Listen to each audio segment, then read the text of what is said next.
Hello and welcome to the MyHeritage webinar series. I'm Jeff Rasmussen, your host, broadcasting to you live from webinar headquarters in Middleton, Idaho. Today we have MyHeritage's Daniel Horowitz with us, who is live at MyHeritage headquarters in Tel Aviv, Israel, for his class Top 10 Secrets to Using MyHeritage. Wherever and whenever you are, glad to have you with us. Daniel Horowitz is a genealogy expert at MyHeritage, providing key contributions liaising with genealogy societies, bloggers, and media, as well as lecturing and attending conferences around the world. Dedicated to genealogy since 1986, he was the teacher and the study guide editor of the family history project Searching for My Roots in Venezuela for 15 years. Daniel is involved in several crowdsourced digitization and transcription projects and holds a board-level position at the Israel Genealogy Research Association. And he's an all-around nice guy. Nice to have him with us today. Please put together your virtual hands. Let's give Daniel Horowitz a nice warm webinar welcome. Hey, Daniel, and welcome to the webinar. Thank you very much, Jeff. Hi, how are you? Well, it's always a good day when you are in the house, and it kind of sounds like a fun topic today, Daniel. It's a good day when we can dedicate a little bit to genealogy. Absolutely. Well, it looks good, Daniel, so it's all yours. Oh, thank you, Jeff. But I have to tell you, first of all, it's not fair that you have requested this webinar from me. Oh, I might have had something to do with well, the topic. No, you had a lot, but come on. First of all, you are asking me to choose 10 things from MyHeritage. I mean, it's almost impossible. MyHeritage has so many good things that it really took me a long time to come up with this 10 list. And then you're asking me to tell secrets. Like, you want me to get fired? I cannot reveal all the secrets that we have at MyHeritage, but I can tell you that what is coming is great. So I'm going to concentrate today on the secrets of using MyHeritage, and I'm going to go as broad as all the tools and all the systems and all the possibilities that MyHeritage gives you. And taking also into account that I am a genealogist. And I will already ask for forgiveness from all the newbies out there, because I'm going to start very hardcore. And this is probably going to be the top of the hardcore that we're going to see today. And one of the secrets of taking advantage and making the most out of MyHeritage is to be able to have facts as detailed as possible. So I'm going to show you, starting with the family tree view, which is one of my preferred ones, for example. And I'm going to just open the left panel, which you can do either by double-clicking any of the cards or the arrow that you have on the top left of the screen, and giving you a little bit of tips about the details and the things that you will see here. First, I don't know how many of you know that all the photos related to a person will actually be listed right there on the left panel. But not only that, you see those little words with the plus that says add? Well, that means that right from here, you can add more photos and videos, a biography or more notes for the person, and also more facts. And again, I am not sure how many of you knew this or how many of you follow this path in order to add more details.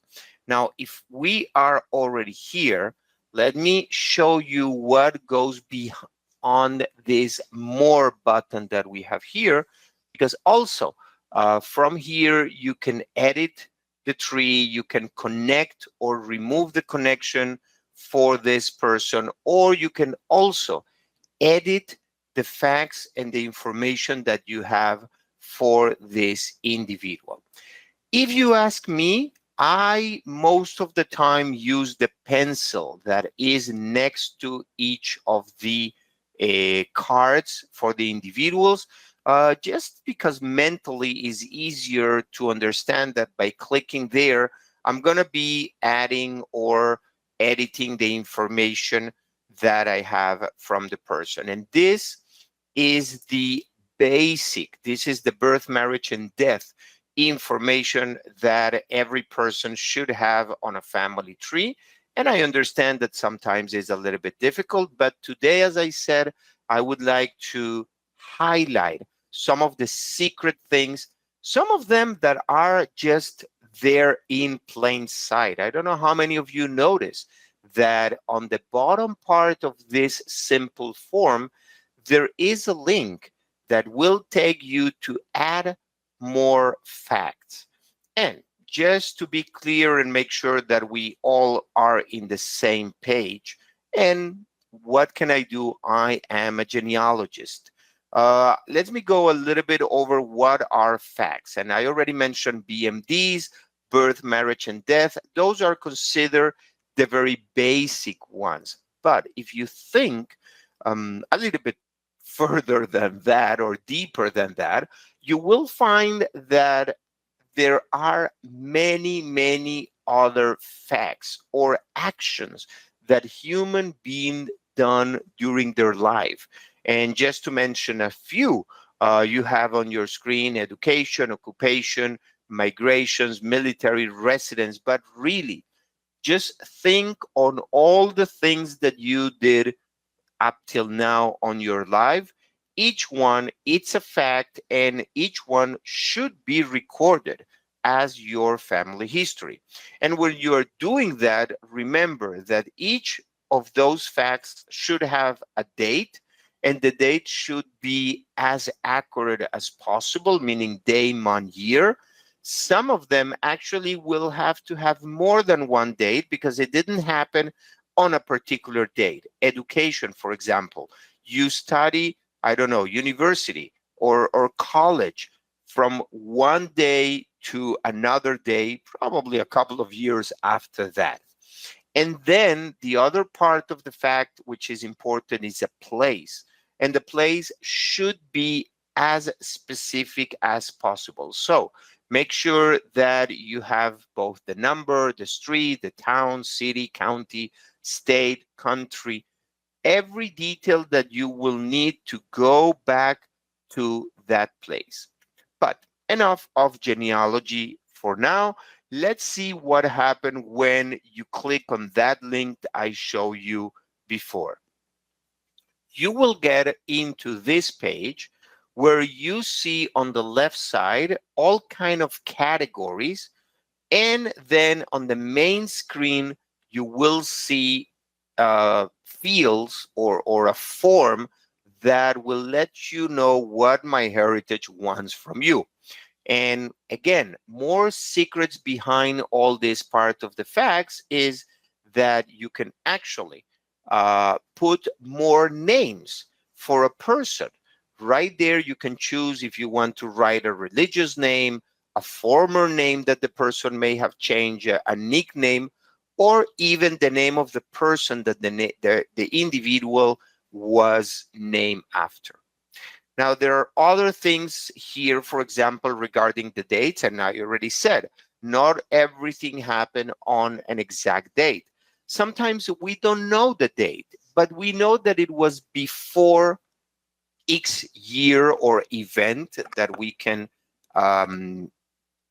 guess or know the specific year, or between 2 years that, again, we're not sure when it started and when it ends. You have here all the possibilities, even a free text, if you want to write anything that will resemble the date. I will suggest you to stick with the fields of day, month, year, whenever it's possible. Then you can go over the family, and this is the close family of the person, the biography, which will allow you to type like a free text area over there to type as many things you want about the person, the contact information that you have over there, email, phone, fax, etc.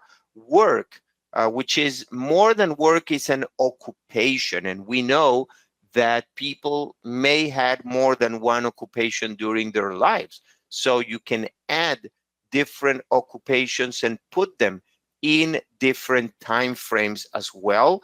And the same goes for education. And hopefully you will have a lot of degrees and diplomas hanging on your wall. Then favorites is nothing to do with genealogy. Personal information, it's a little bit of that when you need to write the height and the weight and the color of the hair or the eyes. And also very important, source citation. And this is actually the secret to not get lost and scratch your head trying to figure out where you took this information from. So if you ask me, please try to have as much information as a source citation. Now, the source citation, for those new people out there, are actually bibliographical tools that use to document how you found and where did you found the information for the person. So you have the source, which could be a record, a document, a book, even an interview or any family story. And then you have the repository, which is the place where you found that book or that record, or you heard about this story of this interview. And normally when that is the case, as an interview, I put not only the place, but also the person who told the story. And you can do that very accurately over there. You see, you can put a title, an abbreviation, because, for example, if it will be the National Archive, I will choose the abbreviation NARA or NA, depending if it's the National Archive in the US or the National Archive in the UK. And then a description and even pictures of the actual record or the actual place. And the very last one option in this list is all facts.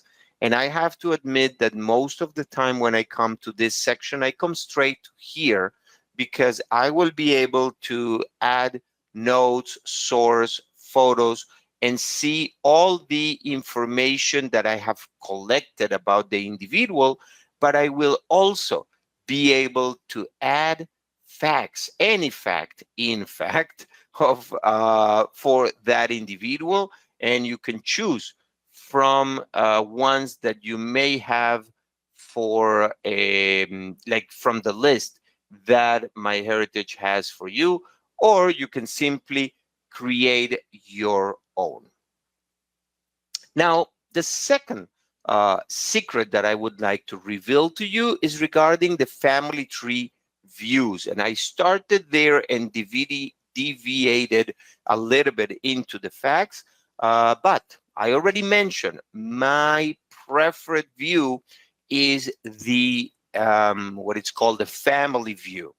In fact, with a little bit of a change, and you can all go in the upper right corner into the settings and decide how you want to see things here.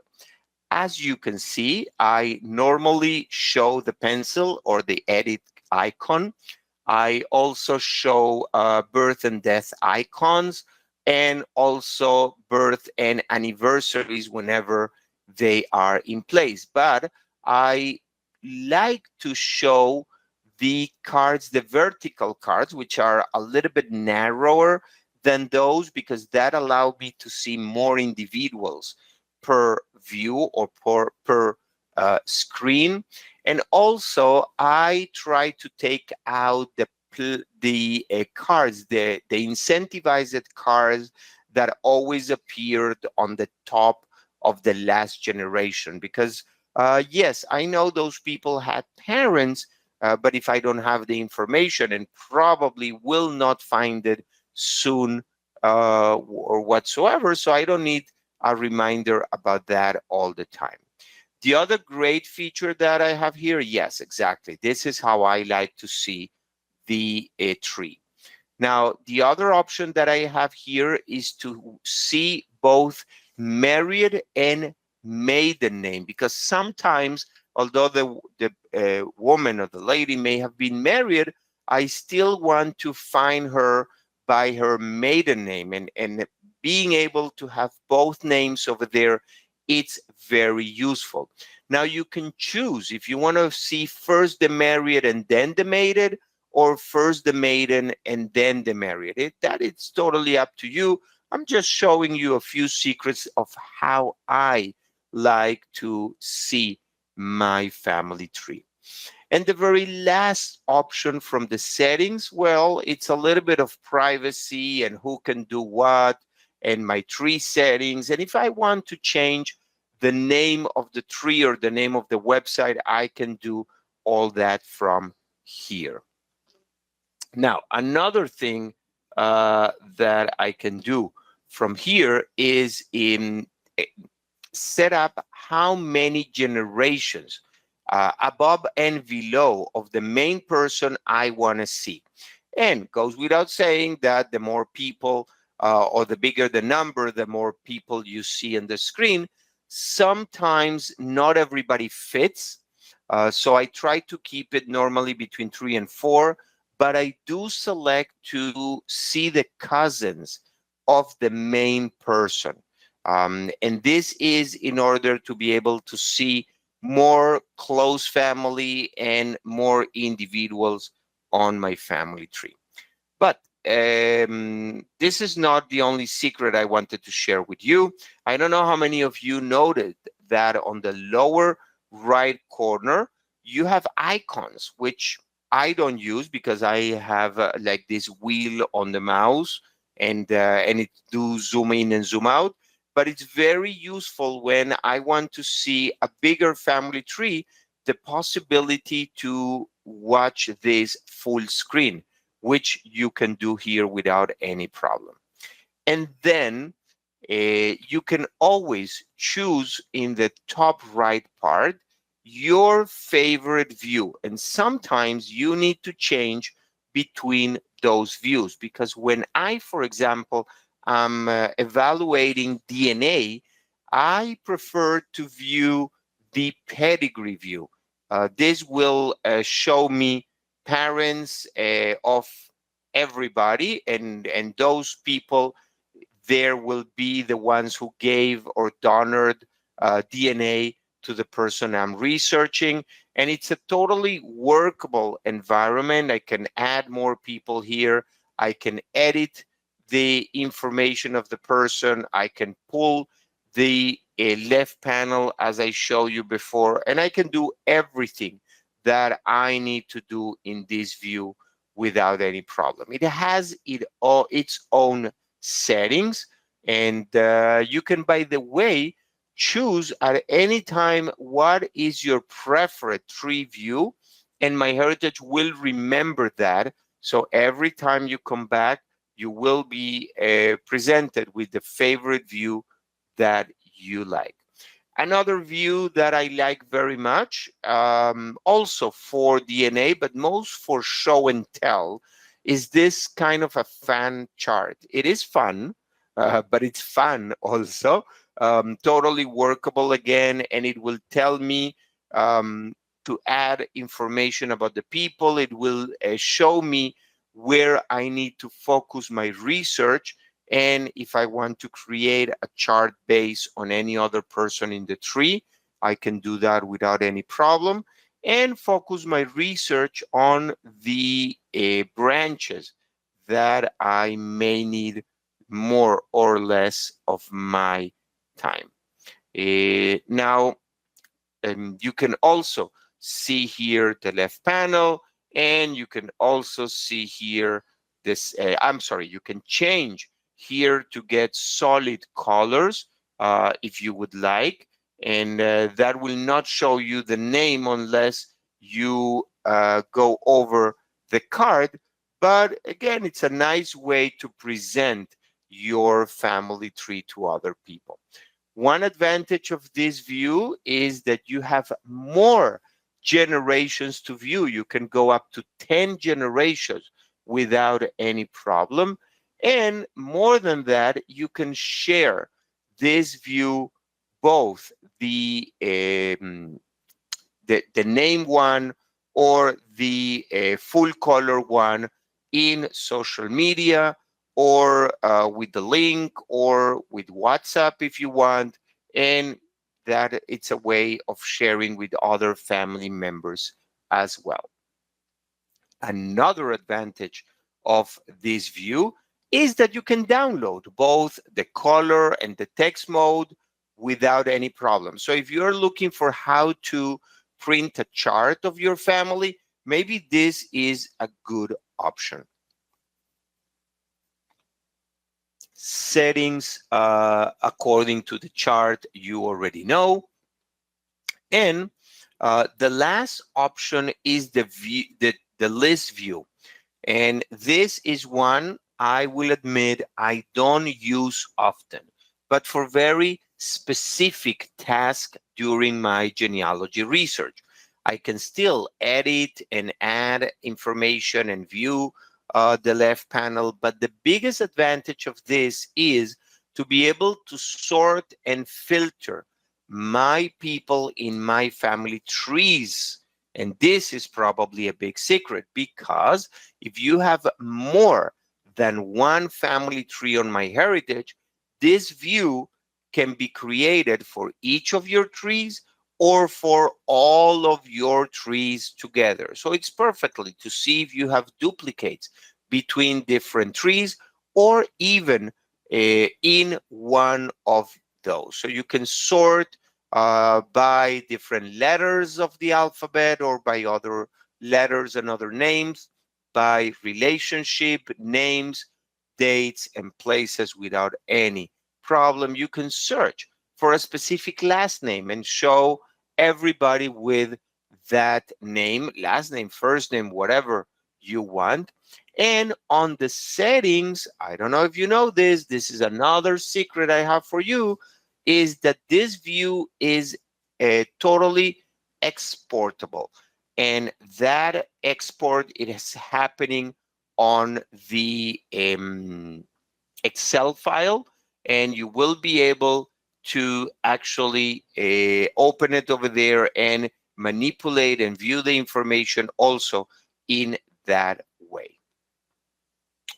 Okay, then next secret for you, it's family events. And this is one that actually gained me a lot of respect among my family.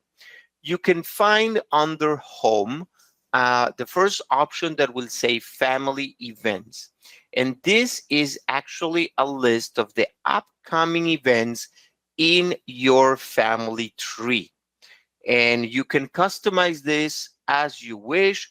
And you can see death anniversaries, birth anniversaries, marriage anniversaries.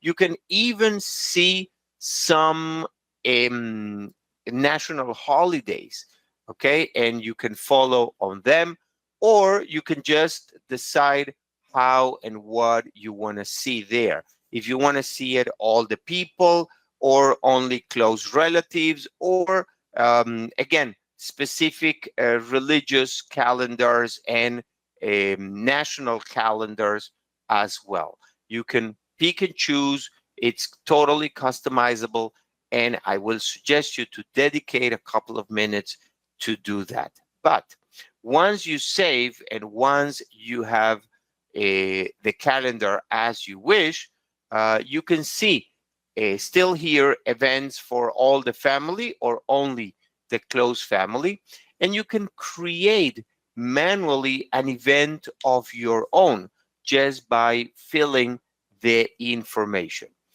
Now, the calendar will also alert you when you are missing information, and you will know that you need to research. So this will be like kind of small doses of research focusing exactly on the things that you need to take in that moment. Now, this is kind of the agenda view. I prefer more the monthly view. And in fact, I actually print those screens and I use them on my desk. Yes, I'm old-fashioned and I like to see paper calendars in front of me. Now, this is just a reminder for me to go into the calendar and click on the day of the event, and that will allow me first to invite the person in case I haven't invited them to the website. So that will be the first email and the first task the person will get.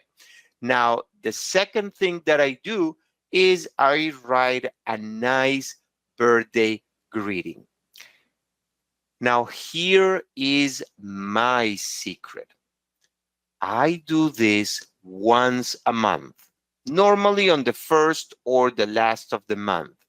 And then MyHeritage save that message until the actual date of the event. And it will be delivered on that day.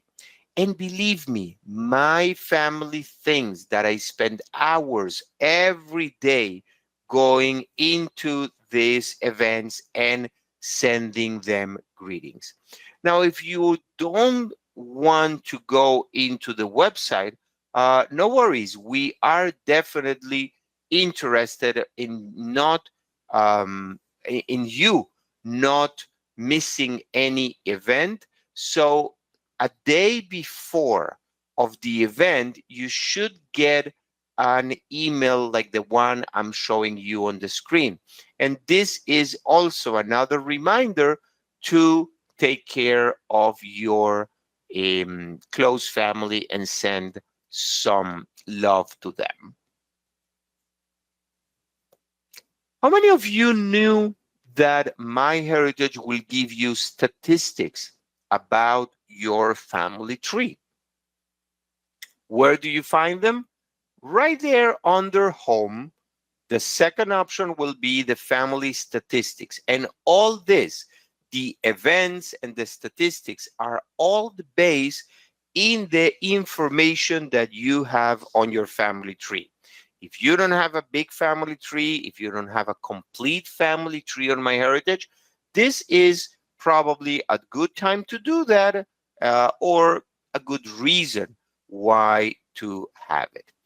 And as you can see, some of the stats from my family tree, more than gender and living or disease, which it's pretty much expected over there, the relationship status and the common names in my tree is something that I found very interesting. And as you can see, I have my family tree in multiple languages, but also the majority of the people in my tree are either married or singles with very little amount of widows, divorce, and partners.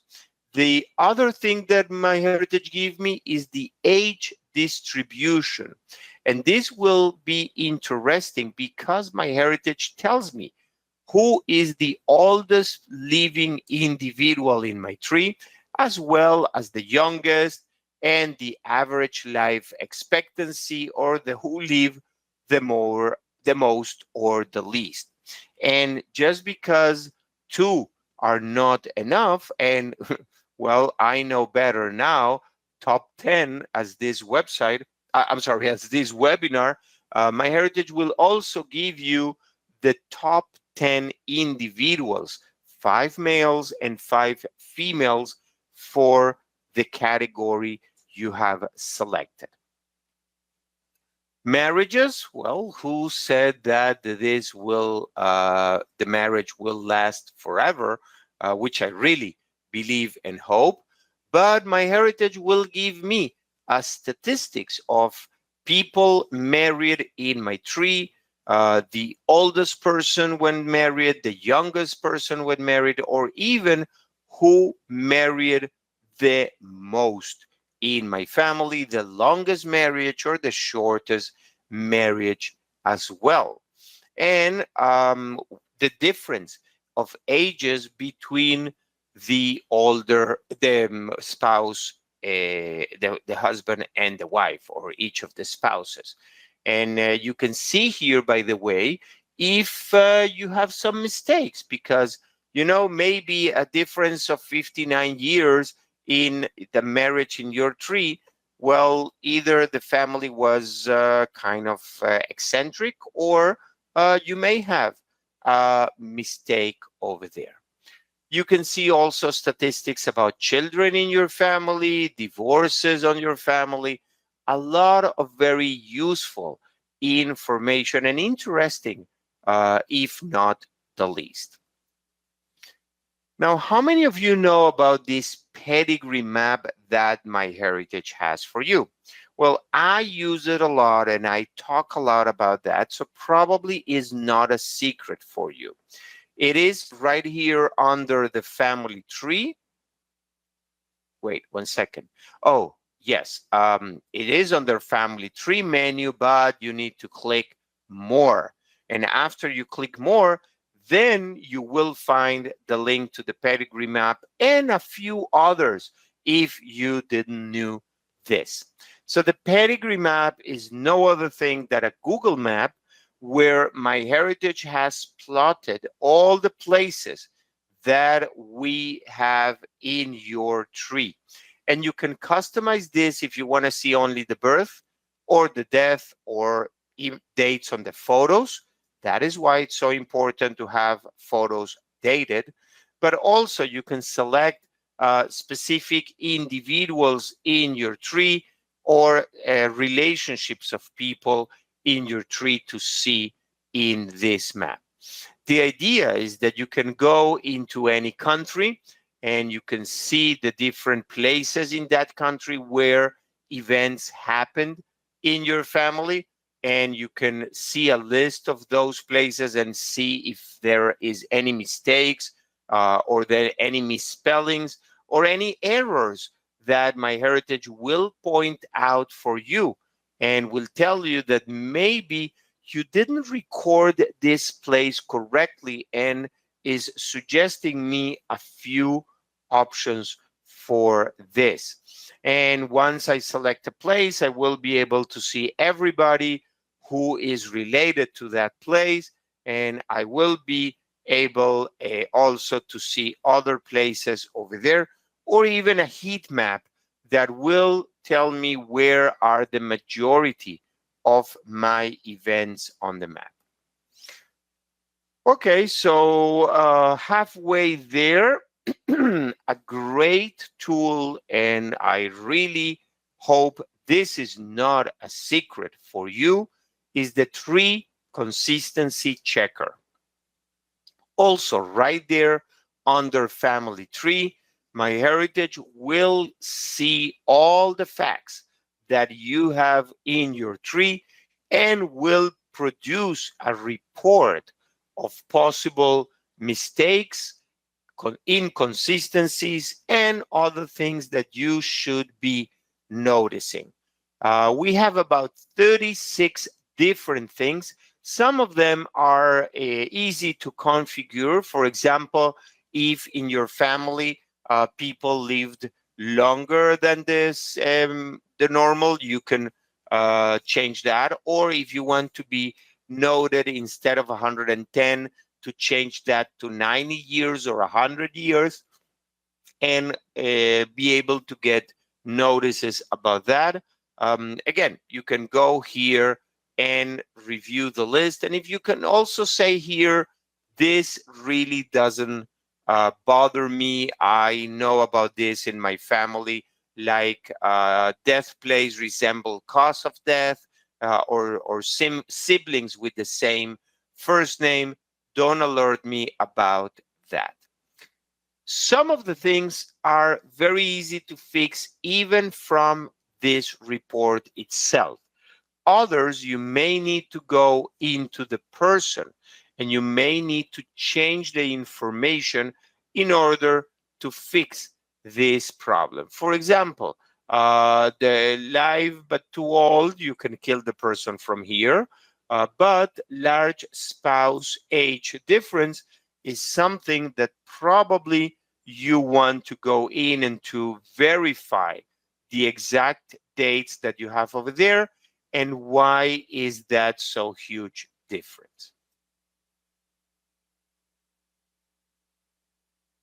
Now, not everything is on the website, and I again hope this is not a secret for you, but MyHeritage has something called Family Tree Builder. This is our free software. Yes, I said free, and you can download it from the website without any problem. You have a Mac version, you have a Windows version, and it's usable almost without any problem for free. It will connect, or it will try to connect. I will suggest you to connect it to the website to have synchronization between the website and your computer. But more important is that it works as a backup as well of your work, both in your computer and in the cloud without any problem. This is how it looks. And I'm going to focus only on what I'm sure are the secrets of this software. And a few of them appears under the tools menu. And the one is the opportunity to be as detailed as you want with the privacy of your family. What I'm saying is that you can record facts in the tree that are not shown or revealed on the website. So you can come here and say, for example, social security numbers. Definitely that is something you don't want out there running, or ID numbers. But if you will also don't like a specific person to be shown on your tree, here you can set that person private, and not even your family who you invited to the website will be able to see it. How do I use this? Well, whenever there is a divorce in the family and there are kids from that marriage, the family normally asks me to remove the person. Instead of removing it, I just mark that person private and make everybody happy.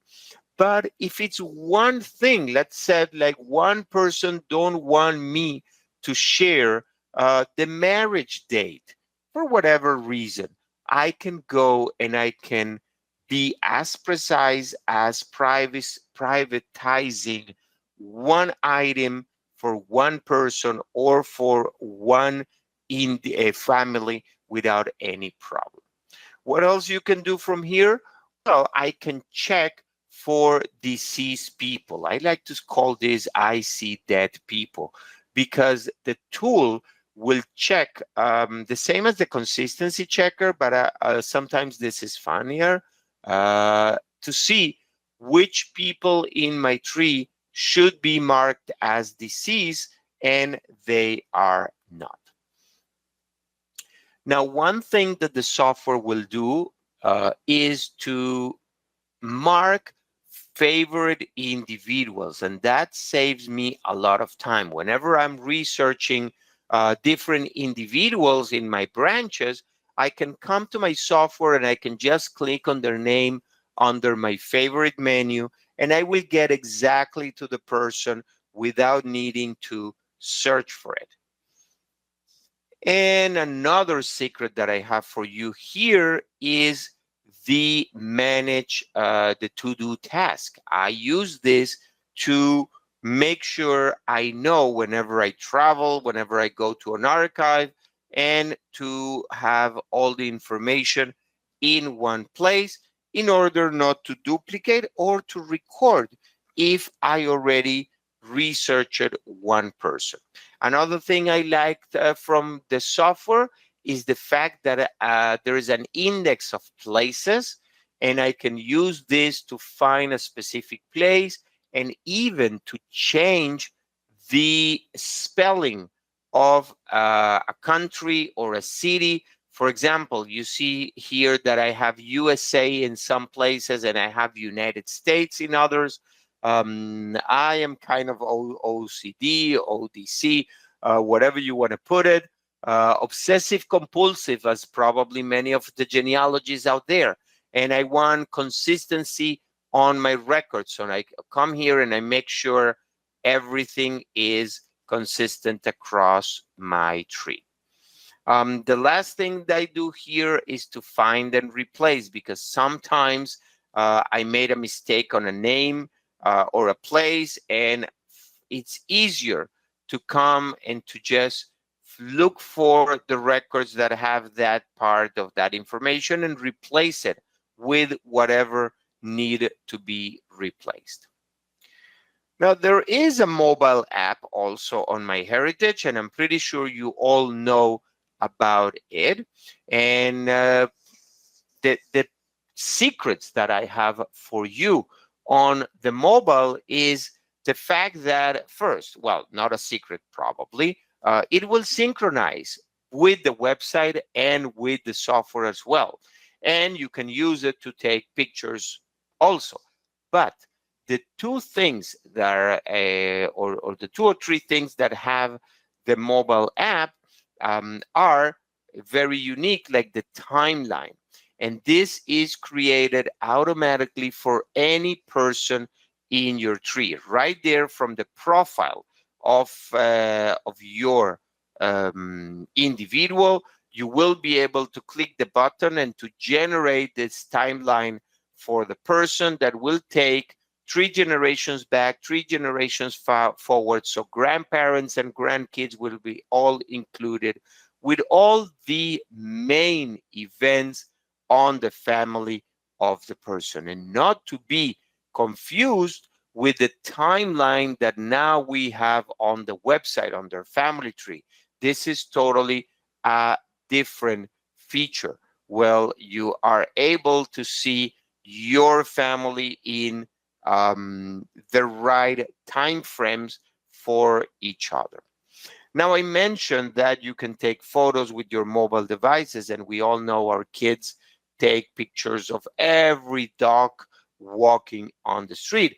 I prefer to take pictures of family members and upload them directly into the website and into their profile. But another thing that I do with my app, and I don't know how many of you know, that you can actually scan photos and documents. And I'm not talking about just taking a picture of a picture or a document. I'm talking about using the scan feature that will recognize the corner, will allow you to adjust and make sure you have every piece of the detail, and also will allow you to do the filters to make their documents more readable. The other secret, which again, I hope this is not a secret, because this is one of the best features that the mobile app has it.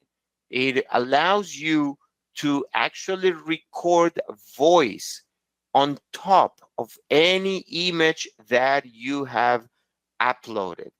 And I use this a lot when I am interviewing people or whenever I am meeting with people that know the stories behind the pictures. The advantage is that the voice or the audio is automatically recorded, and I can hear it both in my mobile device or on my website whenever I want.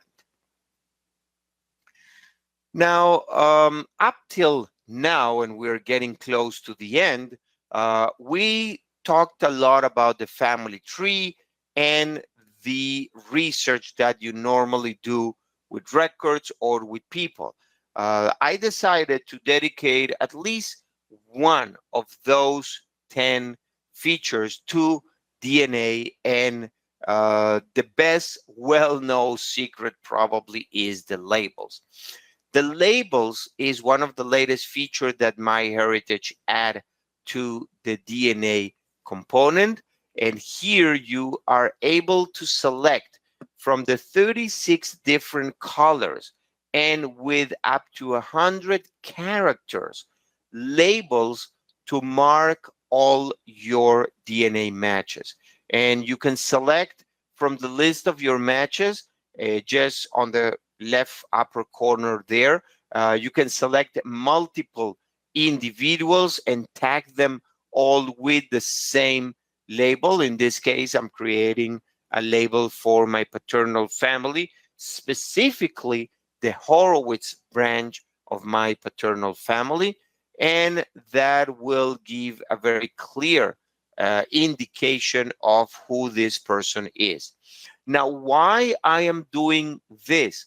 One of the reasons, and this may have been a secret for you up till now, is that under filters, you're actually able to select which labels you want to see and concentrate only on those matches. So if you want to study your grandmother side of the family, you can select that label and see all the matches that you have selected. You can see also that you can select some matches that will be your favorite. So that is an extra label that you can use. And at any time, you can go back and you can edit or you can delete that label without any problem. Just be aware that if you delete the label, all the matches that were labeled are going to disappear, or I mean, not the matches are going to disappear. The label is going to be disappeared. You will not be able to filter and sort by that fill label anymore. Now, probably this is a secret for many of you. How do I, besides last names and knowing the people, how do I label all my matches? And the way I do it is by going into the match specifically and see the common or shared DNA matches. The fact here is that if I and Brian are our DNA matches, and we both share a DNA match that, like my mother, well, that means that Brian for sure is coming from my maternal side. So I can be very confident to label not only Brian, not only my mom, but all the other shared DNA matches here as my maternal DNA matches. If I find another match which I can trace as a cousin that will come specifically from one of my maternal grandparents, or even better, great grandparents, then I can create a new label and say that all those matches in common are coming from that specific branch. So you see that with a little bit of time and work, you can have, I'm not saying most, but at least the main matches pretty much labeled and much easier to work and to recognize them. Now, the last secret that I have for you is related to the very last feature that we have released, the DeepStory. Probably by now you have seen it. Probably by now you have heard it. Probably you know that you can choose any disease in person from your family tree and create this magical video with pictures and the history of your family tree. But I don't know how many of you know that you can actually edit that story and the text that the story is reading. When you go into the edit mode, you can click on the boxes and the text, and you can change it as you wish. And I will strongly suggest you to hear each one of those sections separately to make sure that the pronunciation is the one that you want to hear, because sometimes this is artificial intelligence, this is computer talking, and sometimes the pronunciation is not what it should be, depending the language and the names and the places that you are listing.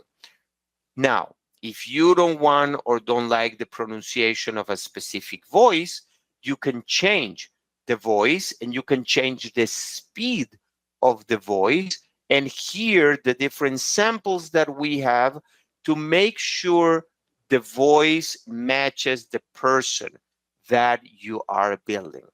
Now, here is probably the biggest secret I have for you. Once you have created the story, let's say my family is coming from Romania.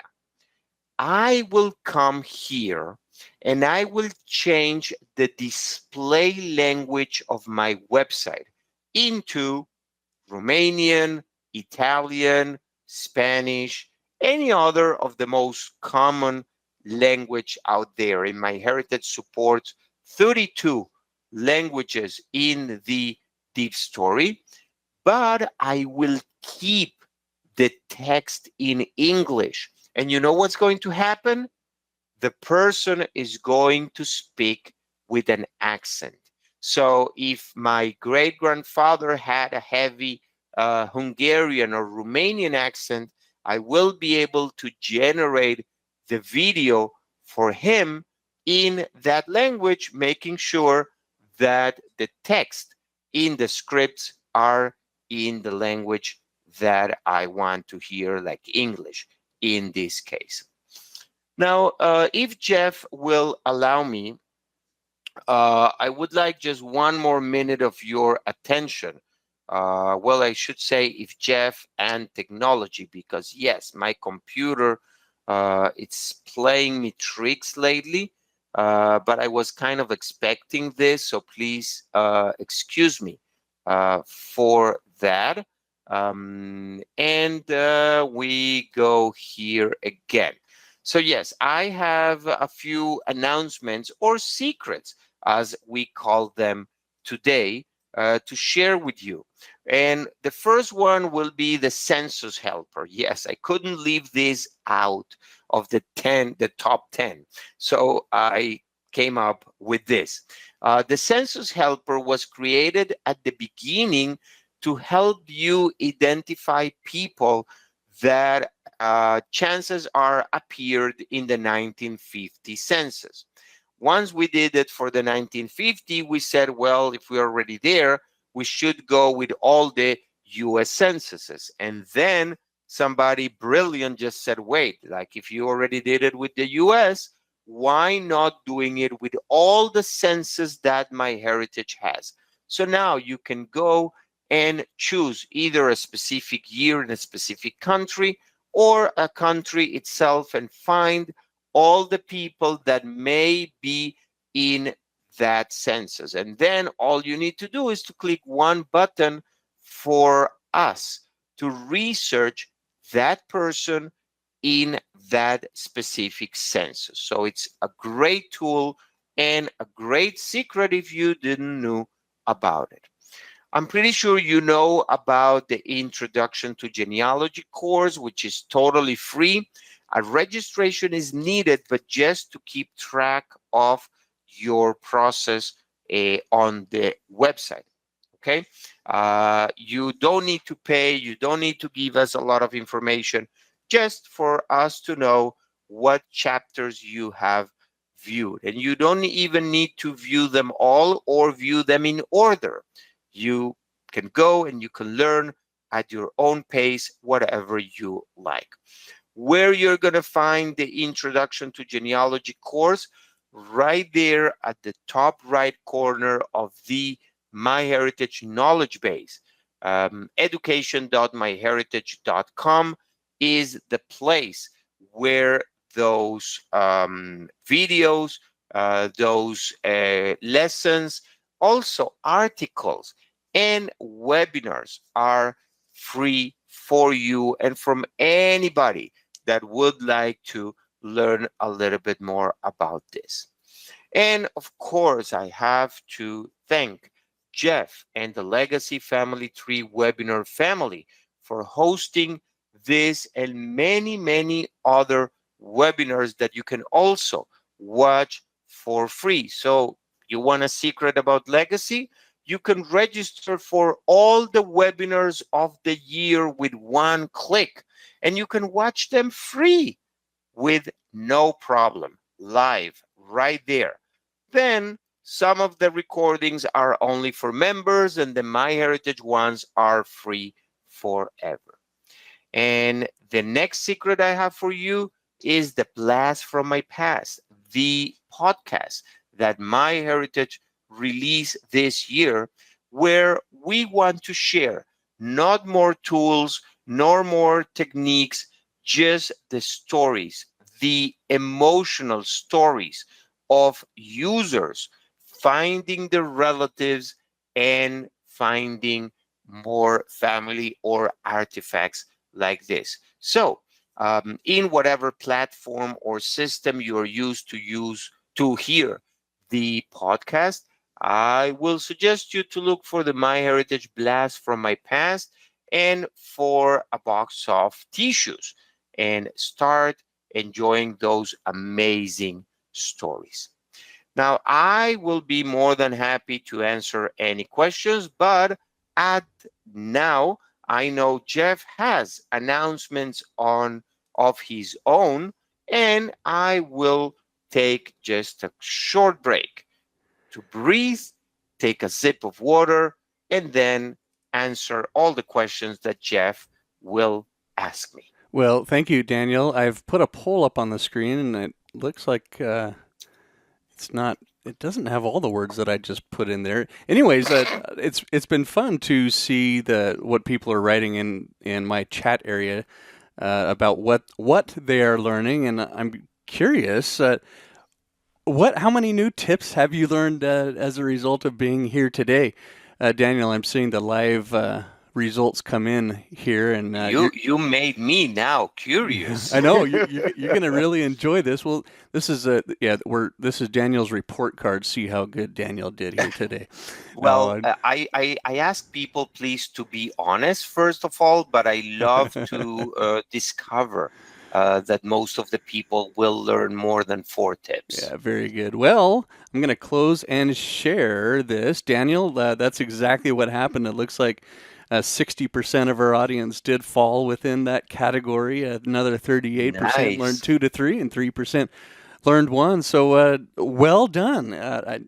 Mission accomplished. But you know what, Jeff? Even for that 3%, I am very happy that you are here. Oh, yeah. And I was able to deliver at least one new thing for you today. Yeah, and you just never know what you're going to learn when you come to a webinar by Daniel Horowitz. So glad that you're all here today and that you've enjoyed this. So, and Leona, she writes in saying, I've not been on genealogy websites for so long that this has been a great re-entry. And she says, thank you. Christine says, I heard everyone talk about videos on MyHeritage, but had no idea where to get them. Now I know. So thanks, Christine, for sharing that. Well, you're going to have lots of opportunities to learn again if I can click the right buttons here. Here's what's coming up. So we're going to learn about ethnicities on MyHeritage. That's our next Tuesday MyHeritage webinar series webinar. So sign up for that. We're going to learn about MyHeritage's latest photo innovations. And then coming up in August, new records on MyHeritage. And by the way, Daniel, I don't know if you knew this because I just learned this just this morning. Here's a secret about the website that we're talking about, familytreewebinars.com. in the past, you've had to rely on the join link in your reminder email to be able to attend these webinars live. But do you notice this orange button here now? This is what's brand new. You can now Wow. join the webinar in progress. And so if you registered late or you didn't get the email with the link for some reason, you can always just come to the home page, click on the join webinar in progress, put in your name and email, and then you'll just show up. And I've seen many people actually have experienced that here today. So I'm glad that that new secret has worked. All right. If you want even more Daniel Horowitz, just head up to that website and you could search for his name or browse for him, or you can just type it directly in, and that'll take you to his library of now 29 classes, all of which are full of, well, some humor, some education and entertainment, but all good education from Daniel. So if you want, and Daniel did share this link with you, I put it in the chat area as well. And this is where you can see what's coming and the collection of classes in the library. And some of them are even in other languages like Francais. All right. Time for door prizes.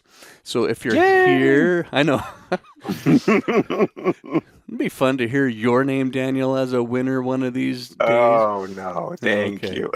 No, thank you. Well, I know, yes, I know that I registered for the webinar, but please, if I win, just choose another one. Okay. Well, Daniel, you're a winner, but also a winner. Looks like Brenda Henning is the winner of the 1-year MyHeritage Complete Plan. So, Daniel, everything that you showed us here today is part of the complete plan. And Daniel, I think I need to, because of the new records that were just added, I need to update this. I think we're now beyond 18 billion historical records. So I'll try to remember to do that afterwards. So congrats to Brenda. Thanks for being here. Let's now give away a MyHeritage DNA test kit. And you can grab this up at myheritage.com/DNA. But for Charlene Buckley, you're going to get one of these free today. So I hope you're doing cartwheels and announcing to everybody on social media, Charlene, that you are a winner here today. All right. All of you are winners because of what we all learned today. So, Daniel, let's head over to my questions panel and ask a few of these of you. Start shooting. So when you were back in the, I think, number 2, the family tree views, Christine asked a question about, you know, how you were showing how you can export the list. She's wondering, can you export it to be used in a spreadsheet like Google Sheets, or does it only work with Microsoft Office products? Okay, I'm sorry if I mislead you, because probably I said Excel, which is a Microsoft product, but the right term should has been a CSV, comma separate value, which means that yes, you can open it in Excel, but also Google Sheets and any other spreadsheet software that or website or tool that you have available to. Yeah, very good. So thanks for that clarification. And Christine, I hope you're excited about that. So Daniel, talking about the list view, Mary was wondering, she must have some reason why she needs to delete an individual from her tree, and she's wondering, can that be done when she's looking at the list view? Is it possible to delete someone from there? Yes, but let me go and explain. Okay. You can be viewing the list. The delete is performed from the dots or the more button from the left panel. Oh, now, okay. There is a catch, because if the person, for example, it's in the middle of the tree, it's like a parent, but also as a kid, Yeah. you will not be able to delete it. So you need to make sure that the person you want to delete has the least amount of connections. It means it can be a husband, and as long as it's not connected to parents, or it's a spouse without parents and without kids, or it's a kid that it's only connected to the parents. So you need to make sure that the person has only one connection, to one relationship with another person in the tree. Okay. And that's a secret that I've just learned right now. So thanks for sharing that. And thanks for your question, Mary. Nancy is wondering about the phrase site member. What is a site member? Is this someone I choose, or is this just anybody on MyHeritage? Well, depending on how you use that term. If I will be talking about my website, site member is anybody who I will be inviting to view and to probably collaborate with me on my website. Now, on MyHeritage, we say that we have users. So any person registered to MyHeritage will be a user. I hope that clears the term. Yep. Thank you, Daniel. Someone was just asking a similar question, and I was looking at that there, and you've resolved that. So thank you. Two for the price of one. That's what it seems to be. Mika is asking, how do I make a change to the center person in my tree and make another person in my tree the center person? Okay. So when you are on the website, you will be always the main person. That's what probably Mika calls the center person. Yeah. Whenever you go and click on family tree, the tree is going to be focused on you and the family around. On the software, on the family tree builder, there is a way of saying, I want this person to be the home person. Okay. To tell you the truth, I don't know what the website will do after you sync with that home person denomination. Yeah, interesting. Okay, that's a secret even for me. Well, I'm going to go look at this afterwards and see if I learn anything about that. Let me know what you find. I'll let you know what I find. Yeah. But yeah, very interesting question. So thanks, Mika, for that secret question.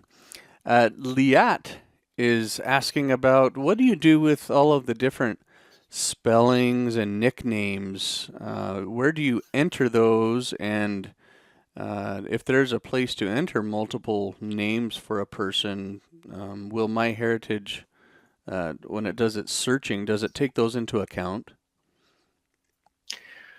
Well, I'm not going to say that. Probably Liat arrived a little bit late to the webinar, but I showed that on the details and the facts where you can add that. Thank you, Jeff. But no, wait. You need to go one step back. Go to your family tree. Okay. Here comes because my how tree. you arrive here. Yeah. So you arrive here by clicking on your profile, and then on the edit on your profile. Oh, right here. The edit, quick edit. Yes. Okay. And then on the lower part of the screen, you have this edit more. Okay. And here you will have right there additional names.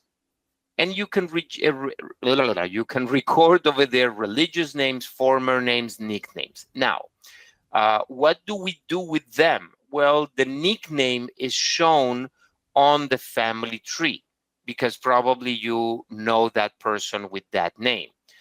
What do we do in the back of the servers is we use all these names whenever we apply our technology for matching and research. And the other part of Liat's question was regarding spellings. You don't need to write the name with all these different spellings because, again, our servers have special code, intelligent code, that will let you know. For example, Jeffrey, it will be searched also as Jeff, or as Jeffrey with one F, or Jeffrey with I instead of a Y, or Jeff with a J instead of a G. Yeah. Okay? So all that is going to be taken into account when the technology works. If you want to show that, either you write it on the nickname or you just add it, normally I will add it between quotes, like Jeffrey quotes Jeff Darwin over there. Yeah. That's another way. Okay. Thank you, Liat, for your question. Sure appreciate that.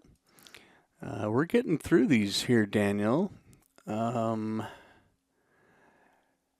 Stephen, let's see. I'm just trying to decide if I think that you've. Oh, Stephen, as part of his question that hasn't been answered yet, if one chooses to leave MyHeritage after building a tree, is that data permanently deleted, or is that personal information still in the MyHeritage account? I suppose if they wanted to return, that they could gain access to what they had. Yes. Well, if leaving will mean delete your account, then all the information is going to be lost. Okay. Mm-hmm. And you actually need to request to delete your account, and we normally go and delete it without any problem. Okay. Sometimes support people will contact you if you have a very big tree and will inquire why you want to leave, but we always will respect your desire. And if your desire is to delete your tree and your information, pictures and everything, we're fine with that and we will respect it as well. If you just want to take a time off and you want to leave for even a couple of years, and you don't request the information to be deleted, it's going to stay there forever. It's your information after all. You need to decide what to do with it. Okay. Very good. Thank you.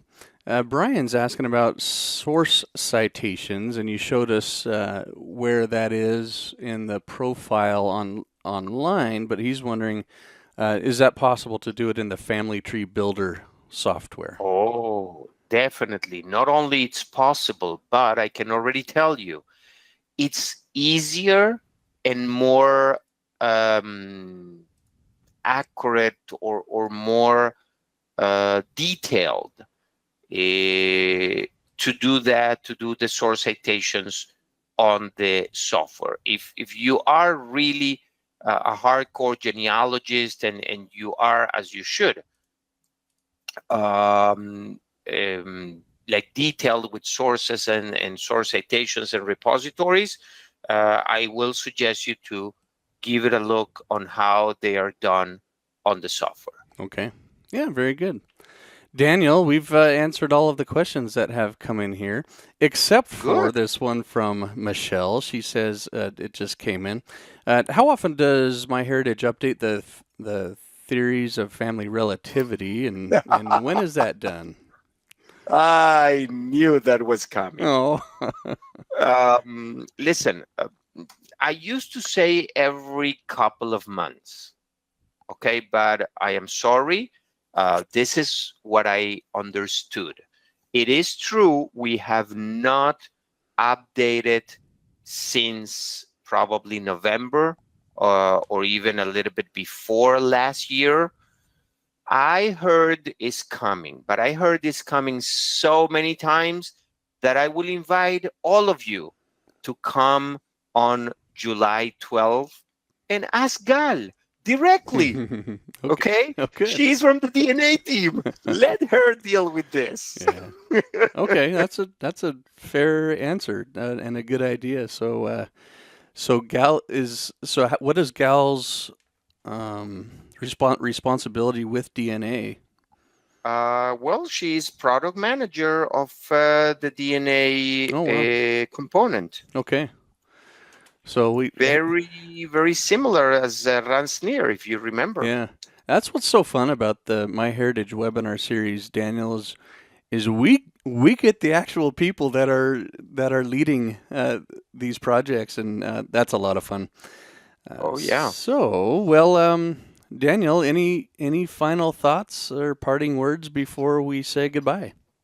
Oh, Jeff, just thank you very much to you and to all the people that came here today or even are hearing this as a recording for the interest and the opportunity to share what MyHeritage has to offer. And so glad that so many of you reported here that you learned a lot. So glad that you're here. Thanks, Daniel.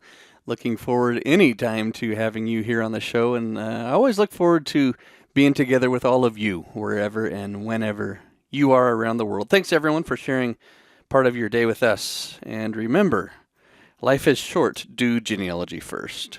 Bye, everyone. Bye, Daniel. Bye-bye.